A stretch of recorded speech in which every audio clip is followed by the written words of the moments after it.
अस्सलाम वालेकुम नाज़रीन, आप देख रहे हैं प्रोग्राम रियासत और अवाम और मैं हूं मारिया जदू। नाज़रीन, इस वक्त पाकिस्तान की अगर सियासत की बात की जाए तो तितर बितर नज़र आ रही है। इस वक्त इंतखाबात के ऊपर जब से ये मामला अदालत पहुंचा है तो उसके बाद से मजीद एक कशमकश हम देख रहे हैं पाकिस्तानी सियासत में खड़ी होती दिखाई दे रही है। ये मामला जब सुप्रीम कोर्ट ने आम इंतखाबात के हवाले से या सूबाई इंतखाबात के हवाले से जो आज खुद नोटिस लिया, उसके बाद हुकूमत में शामिल 3 बड़ी जमातें सामने आई और ये कहा गया कि पंजाब और खैबर पख्तूनख्वा में जो इंतखाबात होने हैं उसके हवाले से इस आज खुद नोटिस केस के अंदर लार्जर बेंच नहीं जबकि फुल कोर्ट जो है वो तश्कील देना चाहिए। और उसके साथ साथ ये इस्तदा भी की अपनी दरखास्त के अंदर कि जस्टिस इजाजुल एहसन साहब और जस्टिस मुजाहिर अली अकबर नकवी साहब को इस केस के अंदर शामिल जो है वो ना किया जाए, क्योंकि वो लोग पहले ही पंजाब और KPK के इंतखाबात के हवाले से इन केसेस में शामिल रहे हैं, इसके ऊपर अपने राय का इजहार कर चुके हैं। सो इस हवाले से इस्तदा की गई।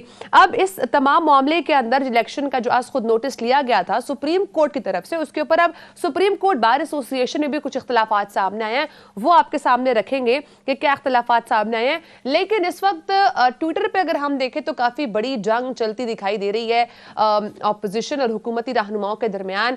एक तरफ बात की जा रही है जो जेल भरो तहरीक थी पाकिस्तान तहरीक इंसाफ की जानिब से शुरू की गई थी, उसके ऊपर हम काफी मुख्तलिफ ट्वीट्स देख रहे हैं, उनको भी प्रोग्राम का हिस्सा बनाएंगे। और उसके साथ साथ इस वक्त जो ख्वाजा आसिफ साहब का जो स्टांस है, जो नून लीग का स्टांस है, वो काफ़ी सख्त दिखाई दे रहा है एस्टैब्लिशमेंट को लेकर, अदलिया को लेकर काफ़ी खुलकर इस वक्त नून लीग सामने आ रही है। तो इसके पीछे की क्या कहानी है ये भी आपके साथ प्रोग्राम में शेयर करेंगे। और उसके साथ साथ प्रोग्राम में नाज़रीन हम बात करने जा रहे हैं पाकिस्तान के आला सतह के वफ्द की दौरा अफगानिस्तान की कहानी आपके साथ शेयर करेंगे। पाकिस्तानी वफ्द ने अफगान हुकूमत को इस तमाम मामले के ऊपर जो वफ्द गया है जिसको लीड कर रहे थे ख्वाजा आसिफ साहब, उसमें बावर करवाया गया अफगानिस्तान हुकूमत को कि कलअदम तहरीक तालिबान पाकिस्तान को कार्रवाइयों से रोका जाए और इस हवाले से अफगान हुकूमत जो है वो इकदामात भी करे। और अफगान हुकूमत को यह भी बताया गया है कि पाकिस्तान के पास इस हवाले से सबूत भी मौजूद हैं कि कलअदम TTP के जो लीडर्स हैं वो अफगानिस्तान के अंदर भी मौजूद हैं। तो ये मामला कहां पर जाता दिखाई दे रहा है, क्योंकि पाकिस्तान के अफगानिस्तान के साथ काफ़ी अच्छे टर्म्स भी हैं और पीस के अंदर ही पाकिस्तान और अफगानिस्तान का काफ़ी हम देख रहे हैं रोल जो है वो प्ले तो हो ही रहा है।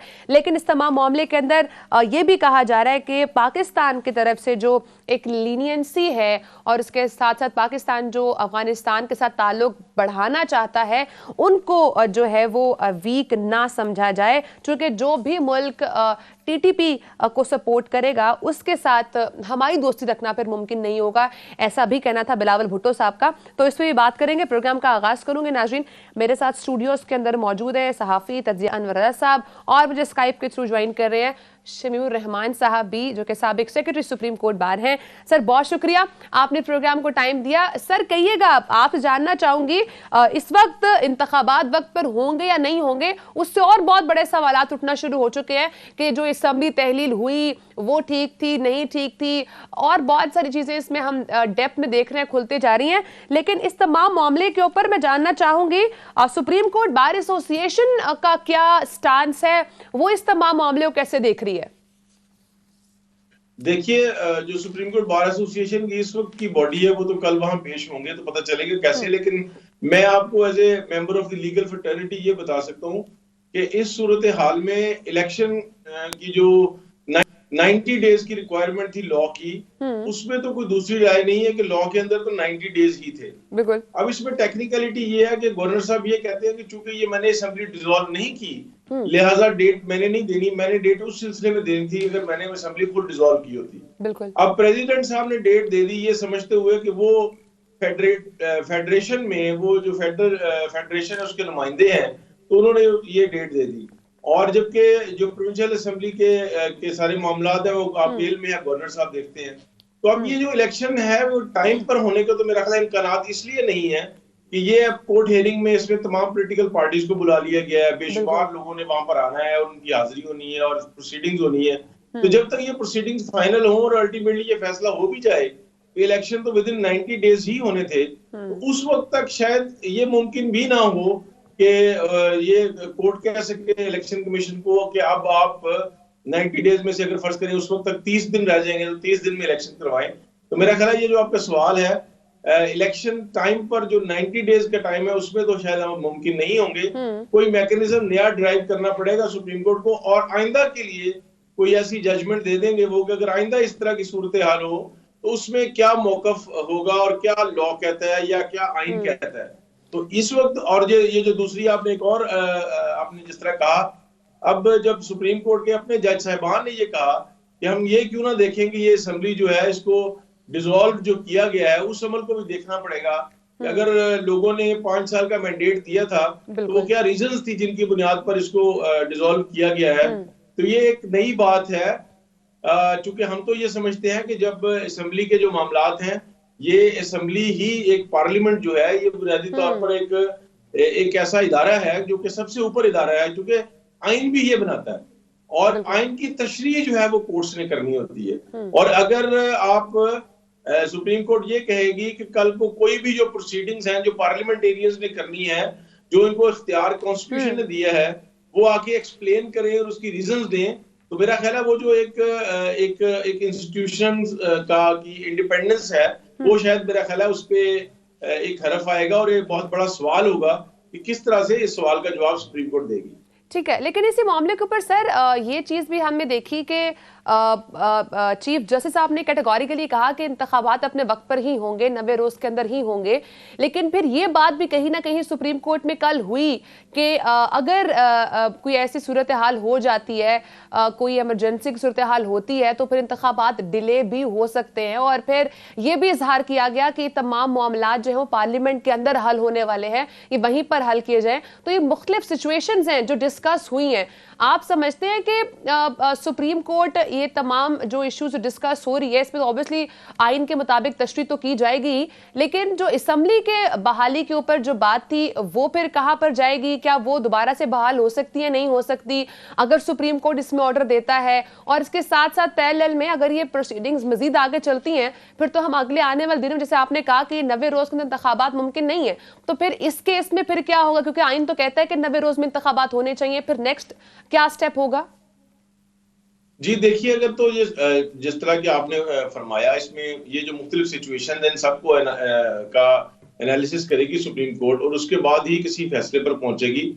लेकिन अभी आप देखें कि इसमें जो टेक्निकलिटीज हैं वो ये हैं, वो 90 डेज तो उस वक्त थे जब वो ये काम शुरू हुआ, और उसके बाद 90 डेज के अंदर चूंकि इलेक्शन कमीशन ने उसके सारे इंतजाम करने होते हैं, और उसमें अगर फर्ज कीजिए सुप्रीम कोर्ट इस नतीजे पर पहुंचती है, जिस तरह कि आपने कल देखा 90 डेज के ऊपर तो कोई बहस नहीं है, कोई शख्स ये नहीं कह रहा कि सुप्रीम कोर्ट 90 डेज का जो आइन के अंदर जो ये टाइम है इसमें कोई ये नहीं कह रहा 120 डेज है, 90 डेज ही है। लेकिन वो मैकेनिज्म क्या होगा उस तारीख को देने का, तो ये जो मैकेनिज्म जब ये डिफाइन करने जा रही है सुप्रीम कोर्ट, और जितना टाइम अभी इसमें लगेगा, क्योंकि देखिए इसमें तमाम पॉलिटिकल पार्टीज को बुलाया गया, कल पता लगेगा किनको नोटिस हुए, कौन आए कौन नहीं आए, कौन से वकील साहब आए, कौन से वकील साहब ने टाइम मांगा या किस तरह हो, और उस पर फिर आर्गुमेंट्स भी मुझे लगता है बड़े एग्जॉस्टिव होंगे, और उसमें बार एसोसिएशंस भी उसमें ऑलरेडी पार्टी हैं। तो ये सुप्रीम कोर्ट के पास, लेकिन आप ये समझें कि एक सुपरवाइजरी ज्यूरिसडिक्शन मौजूद है। अगर ये सुप्रीम कोर्ट ये समझती है कि अब इलेक्शन में 30 डेज से रह गए हैं, जब वो इस नतीजे पर पहुंचे कि इलेक्शन तो 90 डेज में होने थे, तो वो टाइम को एक्सटेंड कर सकते हैं using their supervisory jurisdiction under the special circumstances जो कि इस केस में हैं। तो वो एक इख्तियार जो है वो सुप्रीम कोर्ट के पास मौजूद है। लेकिन ये बड़ी बदकिस्मती की बात है कि जो पार्लियामेंटेरियंस हैं, बजाय इसके कि अपने मामला खुद पार्लियामेंट में बैठ के रिजॉल्व करें, वो हर अपना मामला उठाकर अदालतों में ले जाते हैं, और जब अदालतें उसके ऊपर फैसला देती हैं तो फिर वो कहते हैं जी हमारे मामलात में ये मुदाखलत कर रहे हैं। तो ये हमारे तमाम पॉलिटिकल जो एक इंस्टीट्यूशंस हैं, जो पॉलिटिकल पार्टीज हैं, मैं ये समझता हूँ उनकी ये नाकामी है कि वो बैठकर ये मामला रिजॉल्व करने खुद नहीं कर पा रहे रिजॉल्व। ठीक है अनवर साहब, इस तमाम सिचुएशन पे अब ये अंडरस्टैंडिंग नहीं हो रही है, क्योंकि इस वक्त हम नून लीग को देख रहे हैं, काफी अग्रेसिव कमेंट्स आ रहे हैं उनकी तरफ से एस्टैब्लिशमेंट को लेके, अदलिया को लेके खासकर हम देख रहे हैं काफी तनकीद हो रही है। लेकिन कुछ हलकों में ये भी बात की जाती है कि अगर सुप्रीम कोर्ट में खुद नोटिस हुआ है तो उसमें कहीं ना कहीं फायदा नून लीग को भी हो सकता है, क्योंकि टाइम गेन होने के चांसेस हम देख रहे हैं। जितने भी हमने माहिर कानून से बात की है वो यही कह रहे हैं कि अगर इतने केसेस, इतनी टेक्निकल चीजें अगर इसमें खुल गई हैं तो टाइम गेन हो सकता है और सुप्रीम कोर्ट के पास इसका इख्तियार भी है। तो फिर कहीं ना कहीं ये बात अगर नून लीग के फेवर में जा रही है, जिस वक्त जमाते हुकूमत में है उनके फेवर में जा रही है, तो फिर इतना एग्रेसिवनेस क्यों सामने आ रही है उनकी तरफ से? इस वक्त किसी सियासी जमात के फायदे या नुकसान की बात नहीं, वो मुस्लिम लीग नून के फेवर में हो या पाकिस्तान तहरीक इंसाफ के नुकसान में हो। मामला इस वक्त आइन और कानून का है और इंतखाबात करवाने का है। अब इस सारे सूरत को अगर देखें, जो आइनी इदारे हैं उनको पोलिटिसाइज किया गया है। सदर ममलिकत का जो ओहदा है उसको सियासी तौर पर इस्तेमाल किया जा रहा है, जबकि एक आइनी ओहदा चीफ इलेक्शन कमिश्नर है, उन पर पाकिस्तान तहरीक इंसाफ जो है वो इल्ज़ामात लगाए हुए है। और अगर बात करें नून लीग की, तो बिल्कुल उन्होंने भी ये सोचा हुआ है कि उन्होंने इंतखाबात वक्त पर नहीं करवाने, ये तो पॉलिटिकल सिचुएशन है। लेकिन अब मामला सुप्रीम कोर्ट में है और ये सुप्रीम कोर्ट ने डिसाइड करना है कि इंतखाबात उन्होंने किस वक्त करवाने हैं। लेकिन ये फैसला डिसाइड, ये जो केस है ये डिसाइड उस वक्त होगा और उसके बाद इंतखाबात होंगे। और मुझे नहीं लगता कि इंतखाबात अपने वक्त पर हों। उसकी वजह यह है कि आपको ग्राउंड रियलिटीज़ भी देखनी है, आइन और कानून के साथ साथ आपको मारूजी हालात का जायज़ा भी लेना है। सबसे बड़ी बात कि जिस इलेक्शन कमीशन ने इंतखाबात करवाने हैं, अगर पॉलिटिकल पार्टीज़ का उन पर एतमाद ही नहीं तो फिर आप उनके नताज को कैसे तस्लीम करेंगे? ये बहुत बड़ा सवाल है जिसका जवाब आना चाहिए। दूसरी बात यह है कि जब इस मुल्क में हमेशा से ये रवायत रही है कि जब कोई इलेक्शन हारता है तो वो इल्ज़ामात की बौछार कर देता है, और जब कोई इलेक्शन जीतता है तो उसे फिर इंतखाबात के बाद जब हुकूमत मिलती है तो उन्हें काम नहीं करने दिया जाता, क्योंकि हुकूमत भी फिर लंगड़ी लूली होती है और आपको मखलूत हुकूमत बनानी पड़ती है। मखलूत हुकूमत की मिसालें हमारे साथ सामने मौजूद हैं कि पाकिस्तान तहरीक इंसाफ की जो गवर्नमेंट थी, अब खान साहब कहते हैं कि मुझे काम नहीं करने दिया गया। अभी ये सिचुएशन नून के साथ हो रही है, क्योंकि जब वो कोई एक फैसला करना चाहते हैं तो उसमें ज़ाहिर है मुख्तलिफ जमातें हैं तो उसमें भी इख्तलाफात आता है। एमक्यूएम कई मरतबा अपना फैसला कर चुकी है, लेकिन फिर वो जुड़े हुए हैं इस मखलूत हुकूमत के साथ और ये वक्त पूरा करने के लिए आगे बढ़ रहे हैं। अब सिचुएशन ऐसी वर्स्ट होती जा रही है कि किसी को भी ये समझ नहीं आ रही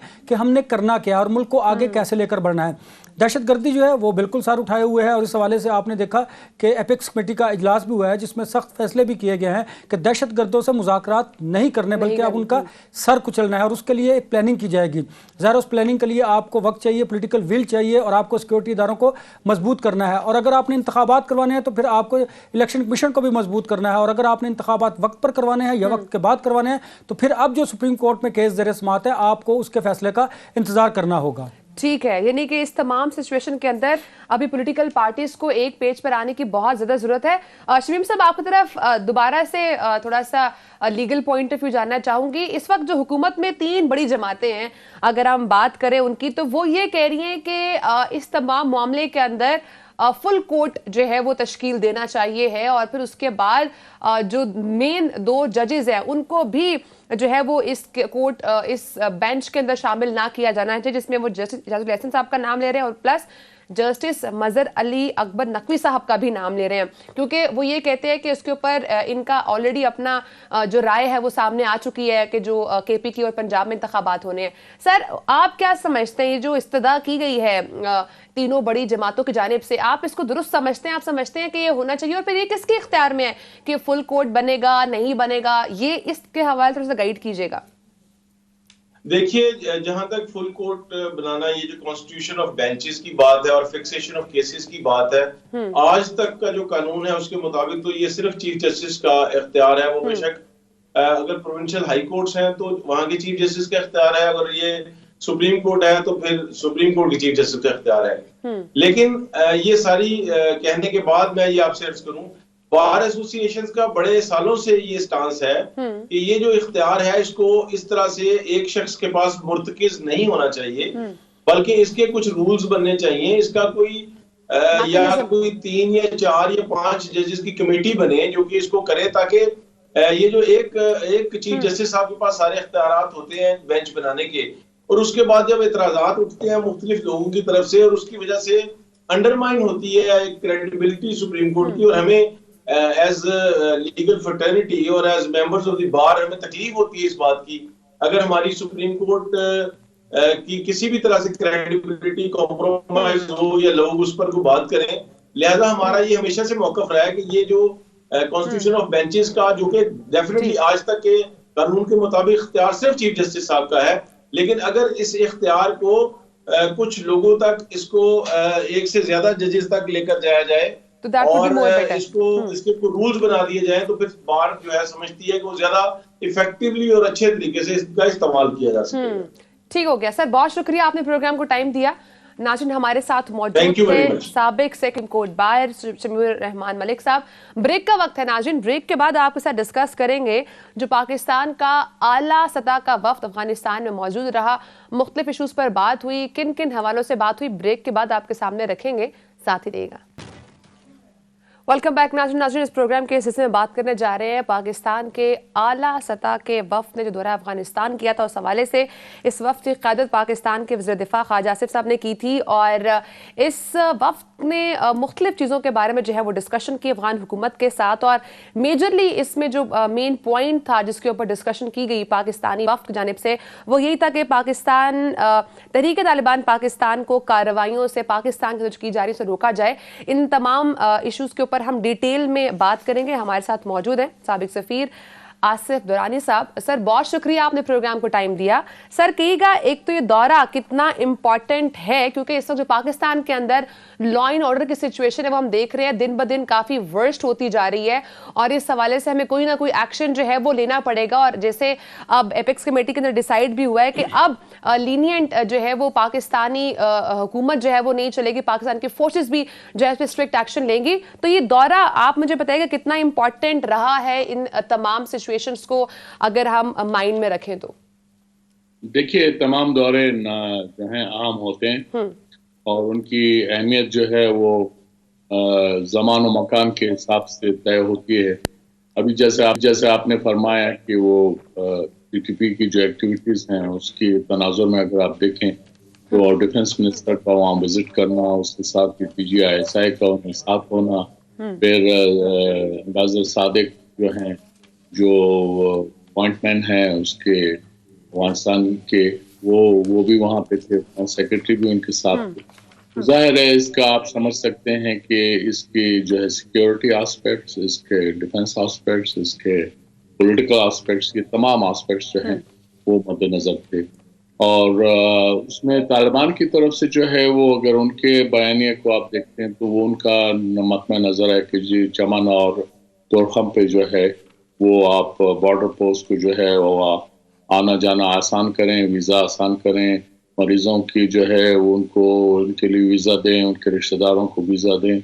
ये तमाम चीज़ें उन्होंने भी रखी हैं। हमने जो है हमारे मसाइल जो टीटीपी के कॉन्टेक्स्ट में हैं वो उसके सामने ये अगरचे इस मामले में वाज़ेह तौर पे बात नहीं की गई, लेकिन ये कि जो डेलीगेशन की हैयत है, जो उसकी जो कंपोजिशन है उससे ही वाज़ेह हो जाता है कि जाहिर है उन्होंने जो बातें की हैं वो उसमें कौन कौन से मौज़ूआत होंगे जो ज़ेर बहस आए होंगे। तो ये मेरे नज़दीक ये तमाम मौज़ूआत थे जो उसमें ज़ेर बहस आए हैं। जी सर कहिएगा आइए की जानिब से हमेशा ये बात तो की जाती है कि जो भी हुआ उस पर माफ़ी मांग ली जाती है और कहा जाता है कि इस इशू को जो है वो रिजॉल्व किया जाएगा। एक बार फिर से यकीन दहानी भी करवाई गई है, प्रॉमिस फिर से एक बार किया गया कि तमाम टीटीपी एलिमेंट्स को जो है वो कंट्रोल भी किया जाएगा, हालात को जो है वो चेक भी किया जाएगा। लेकिन हम फिर देखते हैं कुछ अरसे के बाद वही एक्टिविटीज़ दोबारा हो रही होती हैं। तो क्या हर बार ये माफ़ी के बाद दोबारा वही सरद अमल जो सामने आएगा उसके ऊपर कब तक पाकिस्तान की हुकूमत खामोश बैठेगी, और क्या आपको लगता है कि अब ये डुएबल है? देखिए, हुकूमत पाकिस्तान एक तो ये कि हमने आज की बात नहीं है, पिछले 40 साल से लीनेंसी बढ़ती हुई है। मुल्क के अंदर रूल ऑफ लॉ जो है वो नाम की चीज ही नहीं रही पिछले 40 सालों में, और खासकर गुज़श्ता 20 सालों में उसका मजीद जो है बेड़ा गर्क हो गया। तो अब आप ये जो शिकायतें करेंगे कि जी वो तालिबान ये करें वो करें, तालिबान आपके कोई पपेट्स थोड़ी हैं। उन्होंने जो है वो जो है आइडियोलॉजिकल कजन हैं टीटीपी के साथ, वो उनको ज्यादा जो है अहमियत देंगे या आपके हुकूमत पाकिस्तान को देंगे जिसके बारे में उनकी अपनी आरा है, और वो 9/11 को भूले नहीं। तो इसलिए हमें ये जरा रियलिस्टिक अप्रोच रखनी चाहिए। हमें जो है हमारे लिए ये थे कि यहाँ पे हमारे बाज लोग जैसे ही तालिबान काबुल में काबिज हुए तो जो है शादियाने बजाने लगे, ऐसे वो उनकी कामयाबी हुई है। लेकिन ये कि एक मायोपिक व्यू था और उसमें वजगाना जो है वो हमारे लोग हरकतें करते रहे, इससे हमें बाज आ जाना चाहिए। हमें जो है अफगानिस्तान को as a sovereign state deal करना चाहिए और उसके मुताबिक ही डील वो जो है जो ताल्लुकात की जो नौयत डिप्लोमेटिक लेवल की होती है उसको रखना चाहिए।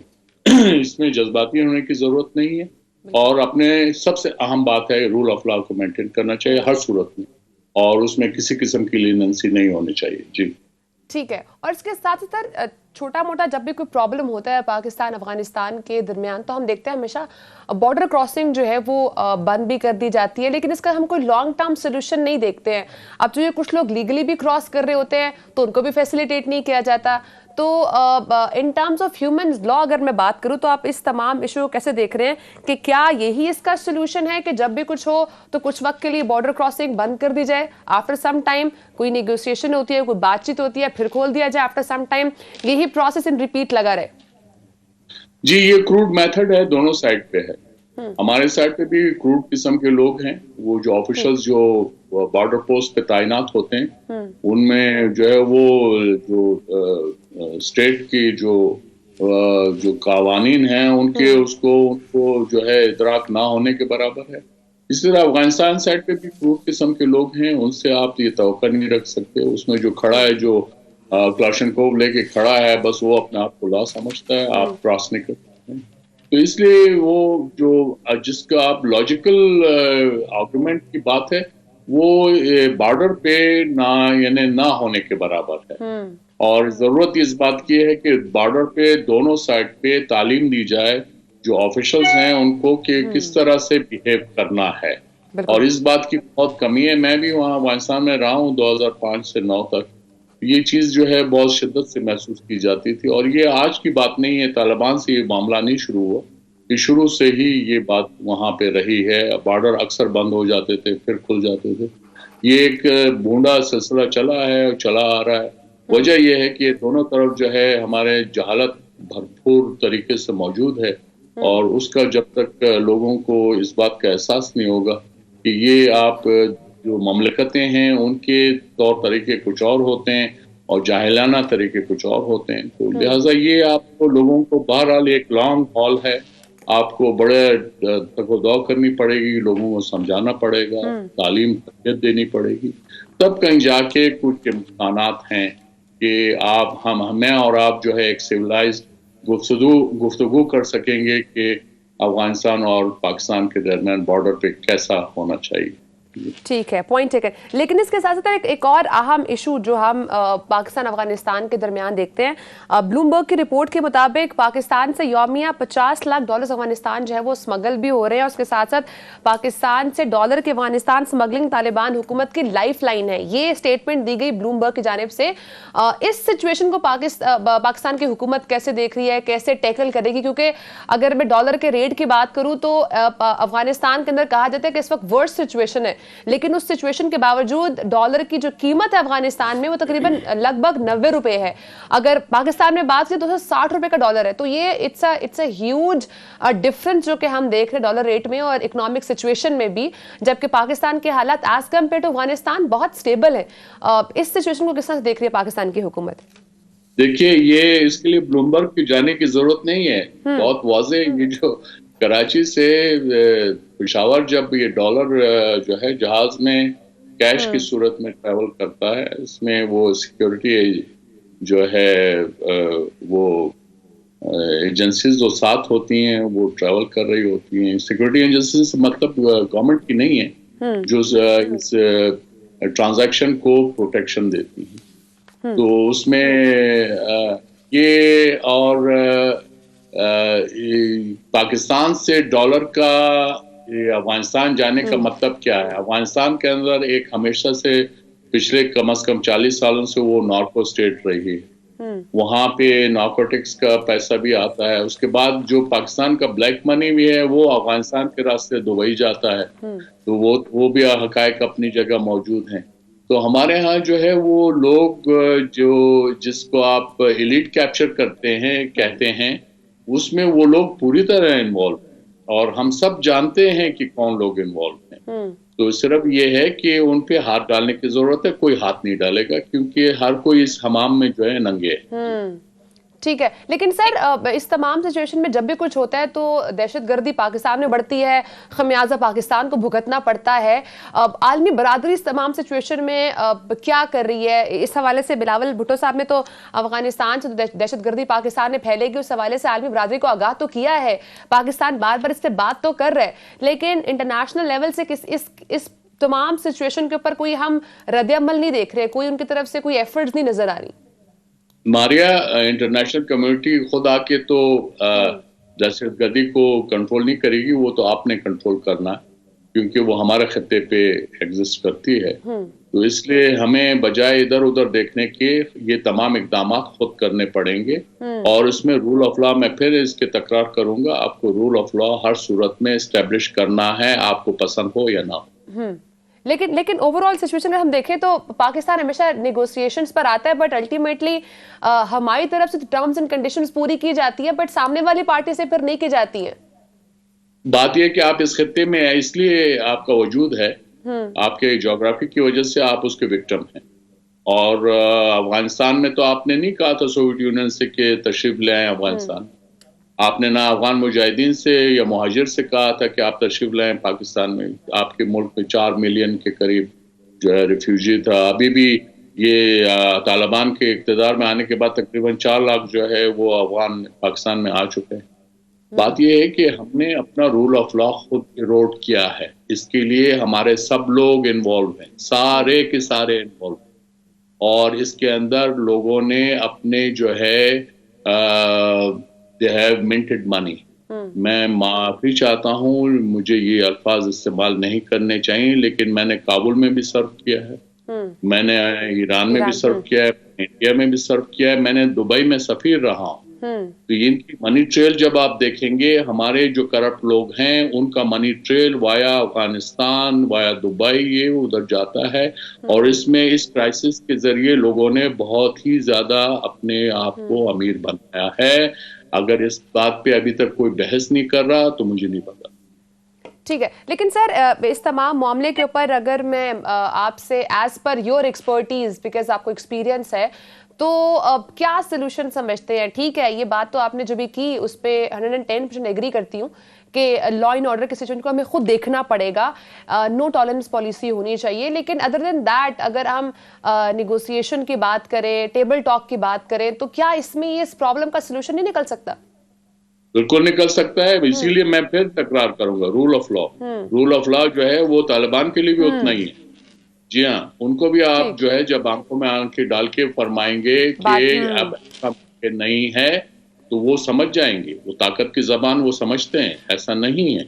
तो इसलिए हमें जो है वो we don't have to mince words, आपको बड़ा क्लियर कट पॉलिसी अडॉप्ट करना पड़ेगा, क्योंकि अब आपका जो है सर्वाइवल का मसला है, आपका जो है एक्चुअली आपको थ्रेट है, आपको सिक्योरिटी थ्रेट है, आपका इकोनॉमिक जो है वो मेल्टडाउन हो रहा है। तो इसलिए आपको हर सूरत में you have to pull up your socks. ठीक है, बहुत शुक्रिया सर, आपने प्रोग्राम को टाइम दिया। हमारे साथ मौजूद थे साबिक सफीर आसिफ दुरानी साहब। ओवरऑल हमें इस तमाम सिचुएशन के ऊपर नो टॉलरेंस पॉलिसी को इख्तियार करना होगा, अपनी लॉ एंड ऑर्डर की सिचुएशन को बेहतर करना होगा। ब्रेक का टाइम है नाज़रीन, ब्रेक के बाद हम नए टॉपिक से बात करेंगे, साथ रहिएगा। वेलकम बैक नाज़रीन, बात करेंगे बारखान में होने वाले अफसोसनाक वाक़े के हवाले से। बारखान के इलाके हाजीकोट के करीब कुएं से खातून समेत 3 अफराद की लाशें जो है वो मिली हैं, और इस हवाले से काफ़ी डिटेल सामने आ रही हैं। और इसमें कहा भी गया है, जो खातून की वीडियो सामने आई थी उसमें उन्होंने जो है वो आज़ाद होने की अपील भी की थी, लेकिन उसके बाद उनकी जो है वो लाश मिली। और इस हवाले से बलूचिस्तान के वज़ीर मौसलात अब्दुर्रहमान के दौरान ने 3 अफराद के कत्ल और निजी जेल के अंदर जो बंद किया गया था उस इल्जाम को मुस्तरद भी किया है। इस इशू पे बात करेंगे। हमारे साथ मौजूद है सीनियर सहाफी तज्जियाकार शहजादा जुल्फिकार साहब। सर बहुत शुक्रिया, आपने प्रोग्राम को टाइम दिया। सर इस किस्म के वाकयात कब तक पाकिस्तान में होते रहेंगे? मैं आपसे जानना चाहूंगी कि ये बहुत ही अफसोसनाक वाकया है जिसमें हमने देखा है कि दुहाई देने वाली खातून को उसकी बेटियों समेत बेदर्दी से कत्ल कर दिया गया है। थैंक यू जी। देखें, बात यह है कि जब तक किसी वाक़े को एग्जाम्पल आप ना बना दे, उन लोगों को जो कैफिर किरदार तक उनको ना पहुंचाएं, जो मुलव्वस हैं, जो परपेट्रेटर हैं, अगर ये नहीं होता रहेगा तो वाक़यात होते रहेंगे, उसका रोकथाम कभी नहीं होगा। लेकिन अगर आप रोकथाम करेंगे, उन लोगों को एक एग्जाम्पलरी पनिशमेंट, एक एग्जाम्पल बनाएंगे, एक मिसाल बनाएंगे, किसी की जरूरत नहीं होगी कि वो नहीं होगे। आज आम आदमी मुझे बताएं क्यों कोर्ट्स पर उसके यकीन कम होता जा रहा है, इंतजामिया पुलिस उस पर क्यों कम होता जा रहा है, सियासी निजाम पर क्यों कम होता जा रहा है? इसलिए कि जो सियासतदान है जिनका काम है इस तरह की चीजों को रोकथाम करें, इन चीजों को अगर वो खुद ही मुलवस होने लगे, अगर जो है इंतजामिया के लोग जो है आलाकार बनते रहें, वो स्टेट जहां से तनख्वाह उनको मिलती है अगर वो वहां पर उनको लॉयल ना हो, स्टेट से लॉयल ना हो, सिस्टम से लॉयल ना हो, लॉयल वो उन लोगों के हो जो उनकी पोस्टिंग ट्रांसफर कराए, जो उनको प्रमोशन दे, जो उनको फायदे दे, तो हमेशा से वो उनका इंटरेस्ट प्रोटेक्ट करेंगे ना, उनका तो कभी नहीं करेंगे आवाम का। तो ये होता रहेगा और जब तक हम इस चीज को ये तैयार ना कर लें। मैं अभी भी अपने 1-2 टीवी प्रोग्राम में आज भी मैंने ये कहा, उन्होंने यही पूछा कि इसका क्या होगा, मैंने कहा जब तक अगर ये आपने दोबारा उन लोगों पर हाथ नहीं डाला जो मुलवस हैं, जो मुलवस हैं, आप उनको देखें, दायरा उनका वसी करें, उन लोगों को, सब छोटा सा इलाका है, कोई इतना बड़ा इलाका कोई कराची नहीं है। कराची में पुलिस जो है बहुत ही अपने टेक्नोलॉजी और उसकी मदद से लोग उन तक पहुंच जाते हैं, इस्लामाबाद लाहौर में पहुंच जाते हैं। ये तो एक छोटा सा कस्बा लाइक एक डिस्ट्रिक्ट हेडक्वार्टर है, उसमें कोई ऐसा नहीं है कि आपको लिए बहुत एक्सपर्टीज की जरूरत है, आपको ये कर लेना चाहिए। लेकिन अगर आप नहीं करेंगे तो फिर ये चलता रहेगा निजाम, फिर उसको ये वडेरा सिस्टम जो है इसके अंदर हमें कब तक जो गरीब अवाम है वो कुचलती रहेगी। हमने नूर मुकद्दम का भी केस देखा था, वो इससे रिलेटेड तो नहीं था लेकिन उसमें हमने एक एग्जांपल सेट होते हुए देखी है। अनवर रज़ा साहब, ये जो वडेरा सिस्टम है, आप समझते हैं कि ये जो इस वक्त पाकिस्तान का निज़ाम है उसके लिए ये वर्स्ट केस जो है वो बन के सामने आ सकता है? बहुत सारे जो दूर दराज के इलाके हैं हमने देखा है, वहाँ पर ऐसे केसेस रिपोर्ट ही नहीं होते। और शहजाद साहब, आपको याद होगा कि बलूचिस्तान में बहुत सारे ऐसे केसेस हैं कि जो जर्नलिस्टों के साथ भी पेश आए और आम आदमी के साथ वहाँ पर आपको याद होगा क्या कुछ होता रहा है। और बिलाशुबा जब आप सोशल मीडिया, चूँकि अब सोशल मीडिया का दौर है, ये केसेस जब वहाँ पर रिपोर्ट होते हैं तो फिर उसके बाद यहाँ जो हमारा कानून है वो हरकत में आता है। अदरवाइज तो आप देखें, हमने देखा माजी में बहुत जुल्म और सितम होते रहे, लेकिन वो केस अगर रिपोर्ट नहीं हुए तो उन लोगों को इंसाफ नहीं मिला। अब मामला यहाँ पर यह है कि हमें इंसाफ को इन्फोर्स करना है, हमें आईनी और कानूनी तकाज़ों को पूरा करना है। ये नहीं हो सकता कि जब किसी अखबार में, टीवी चैनल पर या सोशल मीडिया पर कोई खबर आएगी तो फिर आईन और कानून हरकत में आएगा। इन चीज़ों को एड्रेस करने की ज़रूरत है। और दूसरी बात, बिल्कुल जो पसमानदा इलाके हैं वहाँ पर अब भी जागीरदारी निज़ाम मौजूद है, वहाँ पर लोगों के साथ जुल्म और सितम किए जाते हैं। वडेरा सिस्टम में ऐसे जो हमारे रिवाज हैं उनको परवान चढ़ाया जाता है, वो अभी भी प्रवेल करते जा रहे हैं कि आपने अगर किसी वडेरे से कोई कर्ज लिया हुआ है तो उसके बदले में आपको इतना सख्त बात करने लगा कि आप शायद आपको अपनी जो बेटी है उसका रिश्ता उनके किसी मुलाजिम के साथ करना पड़े। ऐसे वाक़यात भी हुए हैं। और फिर अगर आपने देखा हो कि वडेरा सिस्टम में कि अगर आपने उनकी शान के खिलाफ कोई गुस्ताखी की है या आपने कोई अपने बच्चों को वहाँ से निकल कर कोई अच्छे मुस्तकबिल की बात की है, तब भी वो आपके दुश्मन हो जाते हैं। हमें इन तमाम चीज़ों को एड्रेस करने की ज़रूरत है और मेरा ख्याल है वो तभी हो सकेगी जब हमें कानून की जो बालादस्ती है उसको मुकद्दम रखना होगा और इक्वलिटी को बराबर करना होगा। ये नहीं हो सकता कि गरीब के लिए और कानून होगा और अमीर के लिए और कानून होगा। हमें इसको बेहतर, कानून को बेहतर करने की जरूरत है और उसके साथ साथ अपने सोशल सिस्टम को ज़्यादा मौसर करने की जरूरत है। मेरा आप दोनों से एक सवाल ये भी है, बीइंग अ जर्नलिस्ट, कि हम इस तरह के वाकयात तो मुआशरे में होते रहते हैं, उनको आप ख़त्म नहीं कर सकते लेकिन कम किया जा सकता है। तो मीडिया किस तरह से रोल प्ले कर सकता है, इन इश्यूज़ को हाईलाइट रखे कि ये जब तक इस केस का फैसला नहीं होता या कोई एक एग्जाम्पल नहीं सेट की जाती तब तक ये इश्यूज मीडिया के अंदर हाईलाइट बनते रहे, रादर देन के पॉलिटिकल सिचुएशन जो है वो ज़्यादा हाईलाइट बन जाती है। अनवर रज़ा साहब, शहजाद साहब, आप कमेंट करेंगे इस पे कुछ? जी, मैं एक इंफॉर्मेशन शेयर करना चाहूँ कि अभी थोड़ी देर पहले पुलिस सर्जन से हमने बात की, डॉक्टर आयशा फैज। उन्होंने जो दर्दनाक पहलू ये है कि उन्होंने तमाम बच्चों का डॉक्टरी मुआयना किया। कितने छोटे छोटे बच्चे हैं, आप देखें, 8 साल के, 10 साल का, 12 साल का। कहते हैं पिछले 72 घंटे में कोई ज्यादती इनसे नहीं हुई है, लड़कों के साथ भी इससे पहले उनसे ज्यादतियां हुई हैं। और वो जो एक बच्ची जो है बेचारी, उसकी, इस फैमिली की एक ही बच्ची, कहते हैं उसके साथ भी ज्यादती हुई है। यानी कितना दर्दनाक पहलू है, कोई लड़कों के साथ भी ज्यादती, लड़की के साथ भी ज्यादती हुई है। तो मुझे बताएं कि किस सिस्टम को हम लेके चल रहे हैं। जहां तक आपने बात की रोकथाम के लिए, हमें भी मुहासबा अपना करना चाहिए। अगर सोशल मीडिया पर इस खातून का कुरान हाथ में उठाए हुए अगर ये वायरल हुआ, किसी टीवी चैनल ने कोई तवज्जो नहीं दी। अगर सवाल यहाँ पे सबसे बड़ा शहजादा साहब ये भी है कि क्या ये सिस्टम मुलव्विस अफराद सजा दे पाएगा या नहीं। वक्त खत्म हो चुका है सर, बहुत शुक्रिया आपने प्रोग्राम को टाइम दिया। नाज़रीन इंशाल्लाह आपसे कल मुलाकात होगी, अपना बहुत सारा ख्याल रखिएगा, अल्लाह हाफिज।